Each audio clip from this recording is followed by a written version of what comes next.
Hello everyone and welcome to a new episode of the CARBONICA podcast series. I am Alexia Mastora, Communications Manager at Reframe Food, a non-profit organization dedicated to transforming the agri-food sector through innovation and technology. CARBONICA is a European Union funded project aiming to connect and strengthen the three ecosystems of Cyprus, Greece and North Macedonia. Today we're delighted to welcome Professor Diofantos Hadjimitsis from the Cyprus University of Technology. Hello, Professor, and thank you for being here with us. Thank you very much for the invitation to participate in this episode. Let's start our conversation. CARBONICA has already completed a large-scale mapping effort to assess the current state of carbon farming in 3 regions. Based on your experience so far, what have been the biggest gaps or challenges that you encountered during this process? I would like to highlight that the main gaps first was the incentives, the economic incentives to proceed with and adopt the carbon footprint procedures in the field, because they want to boost their activities through an economic value and benefit. The second one was the lack of technological infrastructure equipment. This was one of the major problems and gaps. And the third one, they understand what is carbon farming process. We want to exchange and enrich their knowledge, but unfortunately they are lacking of the basics of the adopting the carbon farming procedures in the field. That was very insightful. Let's move to our next question. Could you share a specific example of how you successfully brought together diverse stakeholders, farmers, advisors, policymakers, and businesses? And what impact do you expect their collaborations to have? The consortium has a long experience in their countries. We capitalize on this experience of the previous collaboration with the government, with the industry, with the society and the academia. And we engage these stakeholders by using the multi-actor approach. And this was the main key issue of engaging the key stakeholders in the CARBONICA project.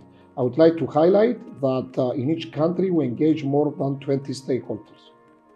That sounds very interesting. Now let's move to your expertise.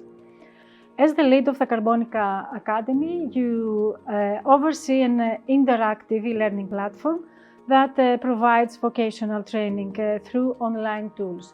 What other learning methods or strategies are in place in order to ensure that this training leads to what we call real-world adoption in carbon farming practices? Okay, CARBONICA Academy has been developed at the Cyprus University of Technology. As a university, we have 18 years experience in undergraduate MSc and PhD programs, and I would like to highlight that we are very active in the e-learning platforms. We have already developed the e-learning platform to support the CARBONICA project. Through the CARBONICA Academy e-learning platform, you have the opportunity to see live the videos, to understand what is carbon farming procedure through interactive learning platform. And also we have different lectures, different presentations, interviews live on the e-learning platform. And this is a real learning environment to understand also what's going on in the field. We try through video capture of the field to promote the real practice to every farmer, to every student, to every governmental stakeholder that is interested to adopt the carbon farming approach. It is encouraging to see how Academy will support this practical application of carbon farming practices. Farmers are by definition the core of carbon farming, without of course diminishing the role of stakeholders. What incentives does the project offer to encourage their participation in the CARBONICA Academy? Okay, through the CARBONICA Academy, there is a real opportunity for every farmer or any stakeholder that will join and register the CARBONICA Academy to get a certificate. This is very important, not only for the farmer, but for every citizen to get this certification under the e-learning CARBONICA Academy platform. Indeed, it is a major challenge for every participant to understand what will be the economical value in the forthcoming years if they adopt carbon farming approach.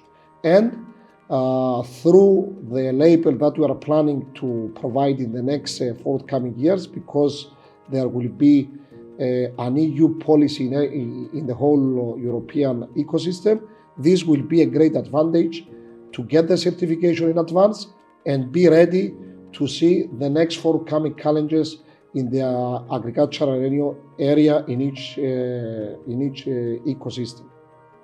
That sounds like fantastic ideas. I hope farmers have the same opinion. Could you share some important opportunities emerging for Cyprus farmers if they adopt carbon farming practices? Thank you for the excellent question. I would like to highlight that Cyprus suffers from climate change crisis. We are in the middle of the Eastern Mediterranean region. We are on a geostrategic position, and one of the problems is climate changes day by day. Indeed, carbon farming procedures can move the whole Cyprus ecosystem to a sustainable agriculture and climate resilient. This is very important. And I would like to highlight that through the CARBONICA project, because Cyprus is a small size country, it has small size plots, it is more easily and more effective to adopt such carbon footprint and carbon farming procedures, and we can accelerate and improve the branding, the quality of the products of the farmers, the soil health, and the most important, the economic value of their products. This is very important for the Cyprus ecosystem, and we are looking forward to boost the results of the CARBONICA project more easily and more effective based on the small scale and the small size of the Cyprus country. Thank you for your insights, and that brings us to the end of our episode. Thank you very much, Professor, for being here with us. Thank you very much for the opportunity provided to present the key aspects of the CARBONICA project in the three ecosystems, and especially in Cyprus. And of course, also a heartfelt thank you to all of you viewers and listeners. Don't forget to subscribe to our newsletter and follow us on social media.